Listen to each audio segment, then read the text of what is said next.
Hi guys, good evening to everyone. Now is October 21, 2024, Monday. As you can see guys, andito ako ngayon sa labas ng bahay namin guys, Tingnan nyo ang labas ng bahay namin guys, Napupuno na ng Christmas lights kasi bare month na, di ba? October na, so nag-uumpisa na ang Pasko. So shining, shimmering, splendid. An early Merry Christmas to the whole world or sa buong mundo or sa ating lahat. Guys, kung gusto nyo ng ganito na Christmas lights guys, hanapin nyo sa link ko guys. Nandyan guys. Ang ganda pa ng quality at ang mura-mura pa guys. Buy one take one pa. Nandyan. Guys, tingnan nyo guys, At saka guys, isasali ko ang solar light namin guys. May solar light kami dito kasi may garden kami sa labas ng bahay namin So nilagyan namin ng solar light, Yan guys, buy one take one with remote, with panel. And buy one take one pa at ang mura-mura pa. I-zoom natin guys So yan guys. Tingnan nyo guys, Yan guys. Buy one take one pa with remote pa, with panel pa. Yan guys. At ang mura-mura pa at ang good pa ng quality. At ang isa guys, nandun guys, Tingnan nyo ang isa guys, nandun sa malayo guys. Yan guys, nandun sa malayo guys, yan.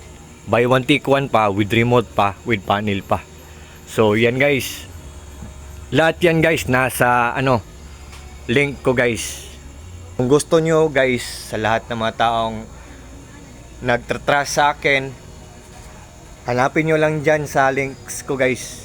At saka maraming salamat po sa lahat ng mga friends ko, sa lahat ng mga followers ko, at sa lahat ng mga taong walang sawang nagwa-watch ng mga short videos ko. Magandang gabi po sa ating lahat. At take care po tayong lahat. At huwag kayong mag-alala, isasali ko po kayo sa mga prayers ko. Kasi before matulog ako, magpipray ako at ipipray ko na yung mga nagmamahal sa akin, yung mga nagsusuporta sa akin. I hope na magkaroon tayo ng lahat ng healthy body at iiwas tayo ng Panginoon sa anong klase mang disgrasya. At saka maging masaya ang ating pagsalubong ngayong Pasko sa birthday ni Papa Jesus, at saka maging masaya din ang pagsalubong natin this coming New Year. And guys, tingnan nyo guys nandyan sa link ko guys don't forget guys At saka ito ako ngayon guys kasi bago lang tumirik ang ulan. So God bless us all. And guys, thank you. And that's all. Good evening. Ingat po kayong lahat. Maagang magandang Pasko sa ating lahat.